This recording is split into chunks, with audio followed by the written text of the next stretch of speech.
One day in 2022, World War III broke out, pushing the world to the brink of destruction. In a world where hope was nowhere to be found, a mysterious person appeared. With a single raised hand, he created a powerful force that sucked in everything around him and formed something new. When this mysterious figure lifted his hand, humanity was given another chance. Later, in a laboratory, a mass began to move in a circle, slowly taking the shape of a slime. The researchers were thrilled to see that their experiment had finally succeeded. The slime had been created. The head researcher, filled with excitement, ordered his assistant to bring the mysterious person to the lab. The enigmatic figure, whom we will call Mr. Mysterious, stared at the slime inside the tube. With a dark power emanating from his palm, he declared that humanity had only taken the first step. He explained that the power in his hand was one that rivaled a god's. The head researcher was both amazed and terrified by the display of power. Mr. Mysterious then ordered them to create a black slime that would save humanity, transferring the dark power to the head researcher. The head researcher, trembling, asked Mr. Mysterious how to create the black slime. Mr. Mysterious simply replied, "That is up to you now." Years later, soldiers arrived at the mansion and opened the door. Inside, they discovered a swarm of dead bodies. Despite the gruesome scene, they began their search. One soldier asked if the magpies were dead too, covering his nose against the overpowering stench. Suddenly, another soldier heard a faint voice murmuring about the cold. He turned and saw our protagonist shivering on the ground, clutching a bloody sword. The soldier reported that the experimental subject Parthine III was alive. Mr. Mysterious, along with other researchers, ordered the soldier to retrieve him immediately. Moments later, at Titan Company, a lady researcher greeted the children assembled before her. She introduced herself as the director of the laboratory responsible for their care. She explained that the orphans had been brought there to become gods. When one of the children asked if they could truly become gods, she replied affirmatively, explaining that they would become absolute beings capable of anything with just a thought. She then told them that if they didn't want to become gods, they could leave. One child asked if becoming gods would allow them to bring their parents back to life. Smiling, the director assured them they could, inspiring the children to stay, driven by the desire to resurrect their parents. Mr. Mysterious and other research heads watched them closely. To create a god, 3 things were needed. The first was the fusion of humans and slimes. By infusing the children's blood into a lifeless slime, they could bring it to life. The researchers began drawing blood from the children, one by one, and dropped it onto the lifeless slimes. As the blood entered the slime, it opened its eyes and a mouth appeared. One child was amazed, thinking the slime was cute, and asked the director if they could keep it.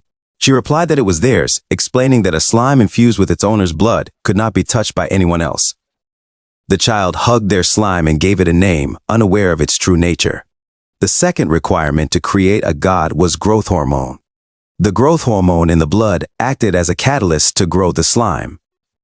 The director then instructed the children to imagine something they liked most, something that never left their minds. Our protagonist, named Ark, observed the girl next to him. Her slime transformed into a cat as she focused. She raised her slime, shouting that her dead cat Boo Boo had come back. The director explained that slimes took the shape of their owner's imagination, and the more concrete the imagination, the better the form. Ark looked at his slime and closed his eyes, trying to focus. His mind was filled with memories of trauma, the shock of seeing his father stabbed to death, blood splattering on him, and the horror of witnessing his mother being killed next. In a desperate moment, he had grabbed a sword and leaped behind the man who was attacking his mother. His slime then transformed into a sword, and the director was stunned by the sight. Ark, catching his breath and in shock, saw that the sword contained a black slime. One of the researchers, equally astonished, shouted to Mr. Mysterious that it was a black slime and that its development was rapidly advancing. Mr. Mysterious remained silent. For years, Titan had been unable to identify the third element required to create a god. Through experiments on children, they discovered that a hormone different from the growth hormone was involved. The more this hormone was secreted, the more the slime turned black. When this black slime fused with a child, a god was born. This initiative, which involved experimenting on children from various backgrounds to create gods, was called the Avatar Project. The director showed Ark a picture of a man and asked if he recognized the face. Shivering with cold and shock, Ark saw the man in the picture and screamed in anger, causing his sword slime to react. A researcher reported to Mr. Mysterious that it was the anger hormone advancing the black slime process. Mr. Mysterious acknowledged this, but wondered why the process wasn't advancing further, even when showing Ark the picture of his parents' killer. The researcher suggested that the child's pure nature was blocking the anger since the murderer was already dead. Mr. Mysterious pondered this and ordered them to find a way to amplify Ark's anger at any cost. Later, Ark entered his chamber. As the door closed behind him, he wondered how long they would have to endure these strange experiments. Unbeknownst to him, someone was waiting for him. She stepped out and called his name, handing him a teddy bear. She asked if it was his birthday and told him she made the teddy bear for him. Ark stared at her, then turned around and walked away. She shouted after him, hoping to warm his heart, reminding him that when things are cold, everything dulls, slowing the return of happiness. He was about to say something but chose not to and walked away. Later, she watched him sleep from outside his room, holding back tears as she saw him hugging his sword and shivering in his sleep. 2 years later, Ark held up his sword and swung it, practicing with all his might.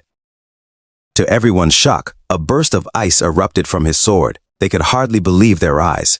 Mr. Mysterious explained that slimes, like human children, continue to evolve, with their latent elements becoming stronger. The children, excited by this news, were eager to evolve quickly. Blue, however, looked at Ark with concern, as he panted in silence, staring at his dark sword. She wondered why he wanted to become a god. Later, Blue found Ark sitting on the rooftop, staring blankly into the air. He reflected on a world without death, and recalled a man shouting his hatred for the thing Ark possessed, the thing that had led to his parents' deaths. Ark told Blue that hunger despises fullness, cool despises warmth, and pondered a world where they wouldn't have to kill. Blue warmly responded, saying they were alike, but to make the world warmer, she believed she had to exude warmth first. She then playfully shouted that he was too cold and ran off, urging him to let her help him warm up. She returned with a huge teddy bear, tearfully explaining that she had seen him shivering while training in the cold every day. She asked him if he couldn't warm up his body by holding the teddy bear when he rested. Surprised by her gesture, Ark stood up, leaving his slime-cold sword on the ground. He grabbed her hand, pulled her closer, and hugged her tightly. Blue, shy and confused, called his name, but he simply told her it was too cold. As they embraced, Ark's dark sword slowly became lighter, which astonished the researcher who saw it. He reported to Mr. Mysterious that the black slime process was advancing, which surprised Mr. Mysterious. The researcher also noted that Blue's slime was turning into black slime, speculating if Blue was feeling anger. However, it was not anger but oxytocin, as Blue was experiencing maternal love. The third element needed to create a god was not a specific emotion, but a certain amount of emotional hormone. Observing the pair, Mr. Mysterious ordered everyone to let them love each other enough for now. A month passed, and Ark felt warmth in Blue's arms. They were happy together. However, a year later, Ark was seated in an experimental chair. A man activated the chair, electrocuting Ark. Blue, who was in a tube in front of him, screamed at the man to stop tormenting Ark. The director reported to Mr. Mysterious that the amount of oxytocin secretion was rapidly increasing, and that the slime was quickly turning black. Blue's slime transformed into a hole, prompting the director to ask how it could happen so fast, and how purely she loved Ark. Mr. Mysterious, understanding more than the others, ordered the man to make Blue secrete all the hormones. He declared Ark could be killed now as he was useless. The man loaded his gun and pointed it at Ark's head, while Mr. Mysterious thought that finally it was time to create a new god. Blue was horrified when she saw a gun pointed at Ark's head and shouted for them to stop. Her slime became stronger and spread around her as the researcher announced that the hormone had reached its absolute level, initiating the transformation while a black hole appeared in her stomach. The immense power released from her untied Ark, who was shocked to see Blue crying and screaming. He rushed toward her, calling her name, but she told him not to come any closer. Suddenly, the huge black hole consumed Blue. He heard her voice saying that it was a world of nothingness, empty and too cold. Desperately, he shouted for her and managed to pierce his hand into the hole. To his shock, the hole transformed into a black stone teddy bear, halting the black hole. The researcher examined the DNA analysis results and announced that the experiment had failed, confusing Mr. Mysterious. Seeing that Blue was gone, Ark screamed in anger, punching the stone teddy bear and pulling his hand out, demanding that they return Blue to him. He continued punching the stone bear with his bare fists, shouting for Blue to come back until the teddy bear shattered into pieces. Severely injured with one cut arm, he collapsed to the floor, bleeding. A black slime moved toward him, and he remembered Blue telling him that when things are cold, everything slows down, including the return of happiness. The black slime reached his cut arm and wrapped around it. The researcher shouted that the black slime was merging with Ark's arm, making the director exclaim that it was impossible. Slimes were only supposed to bond with their owners. The black slime slowly formed around his arm, becoming sharper. Ark pushed himself up and stood, demanding that they return Blue. The black slime on his arm formed into a sharp blade. Blue, hoping that Ark's heart would be filled with warm, fuzzy feelings, caused her slime to react and release a strong flame. Ark faced them, demanding they return Blue. When they didn't respond, he screamed in anger, calling them bastards. His mind flashed back to the mansion where the man had stabbed his father. When the man noticed his mother aiming a gun at him, he immediately grabbed her and stabbed her to death, horrifying Ark. Mr. Mysterious revealed that Ark, the third child of the Avatar Project, came from an upper-middle-class family. Nearly considered upper class, due to Ark's introverted nature, he was strongly attached to and dependent on his family. Gene Pratt, a man from the slums driven by hatred of wealth, had murdered Ark's family only to be killed by Ark in the end. However, Ark faced the harsh reality that nothing could bring them back, leading him to believe that only power could resist life's uncertainties, symbolized by his cold sword. The project's keyword was loss. Ark, confused and enraged, asked Mr. Mysterious what he was babbling about. Mr. Mysterious explained that all his tragedies were designed by the shocking Ark. He elaborated that they discovered blackness only forms in individuals with intense emotions, and believed early childhood was the optimal time for such individuals to emerge. They sought a kind and introverted child close to their breaking point, and that child was Ark. They had enlisted a poverty-stricken person who hated wealth to kill his family.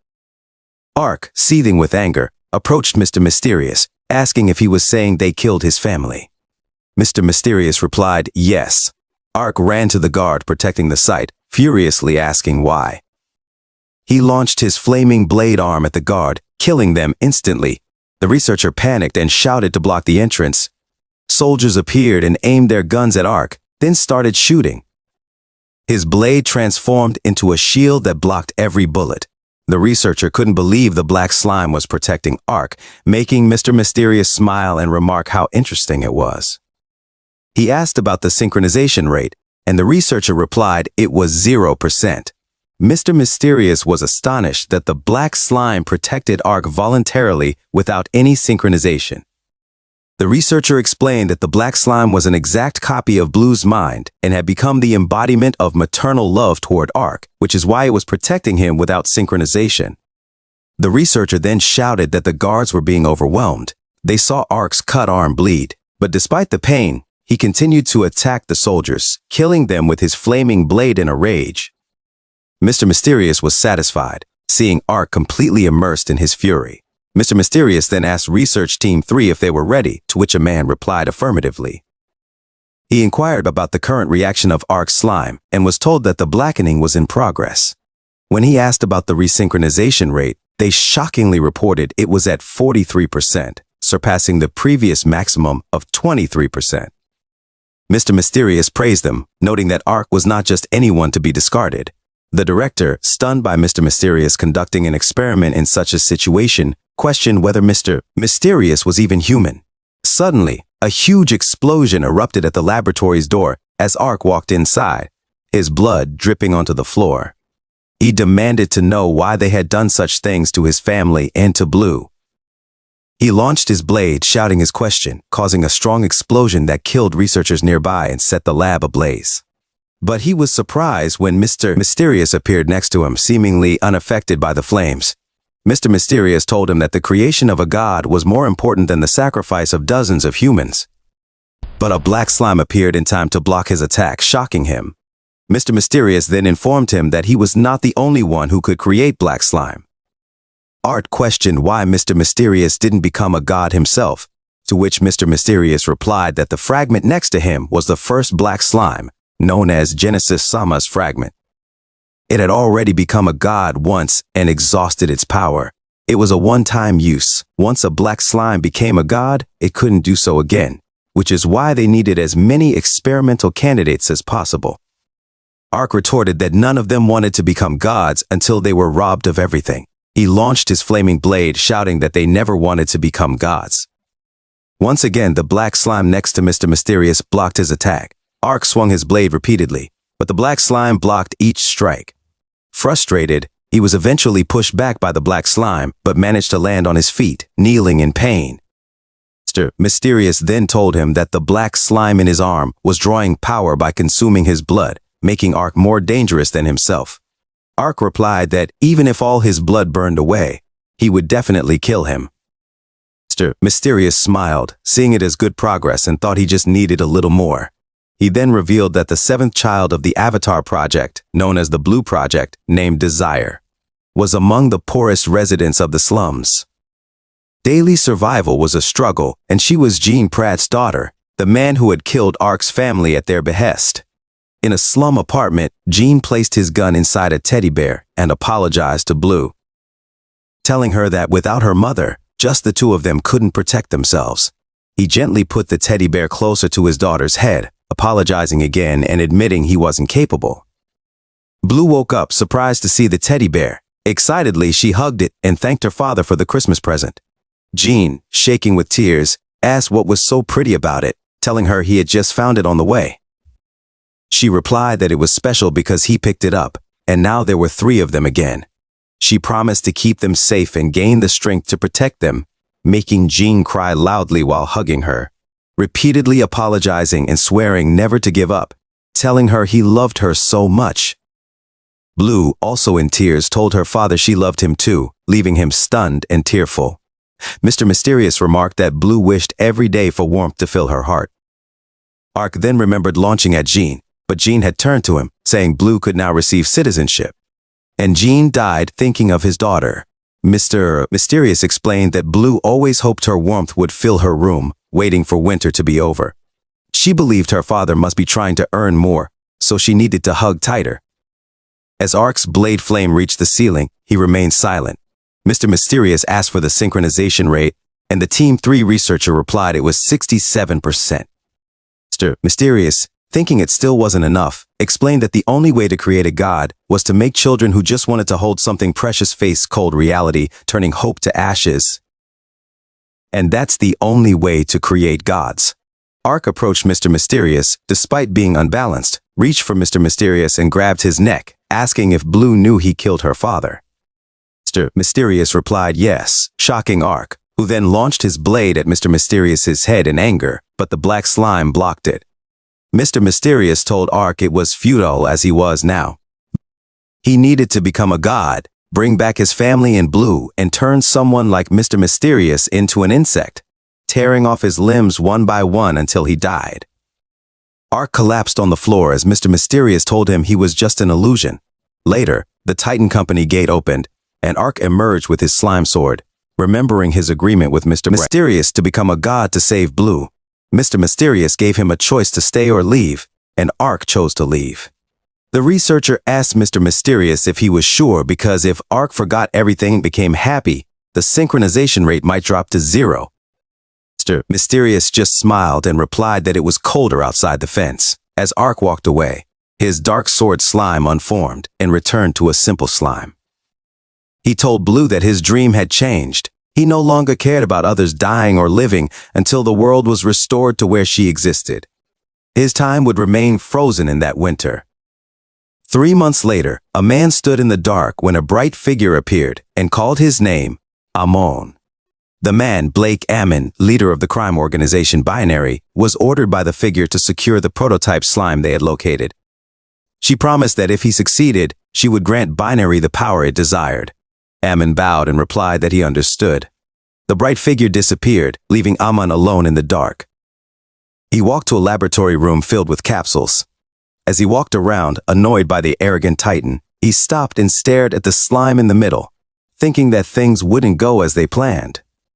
Meanwhile, in the outskirts of the slums, a lady was running with a capsule, rushing toward an open window in front of her. She jumped out, laughing, and landed in a car waiting below.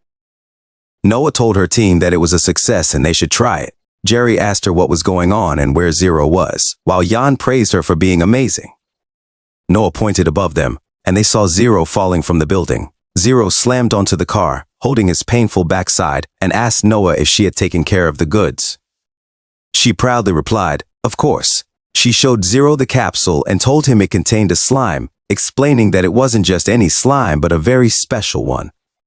Zero asked if all slimes weren't the same, and Jan noted it looked different from the capsule-type slimes. Noah reassured them she would treat the slime nicely, prompting Jerry to remind them that if they didn't leave quickly, it would get dangerous, agreeing. Noah told them to go, and they began to drive away. A little while later, Noah happily raised the slime and hugged it. Zero asked if it was really a special slime, noting that it didn't seem like it. She insisted it was special, pointing out the brilliant color of the slime inside. Zero sighed, commenting that she was totally smitten.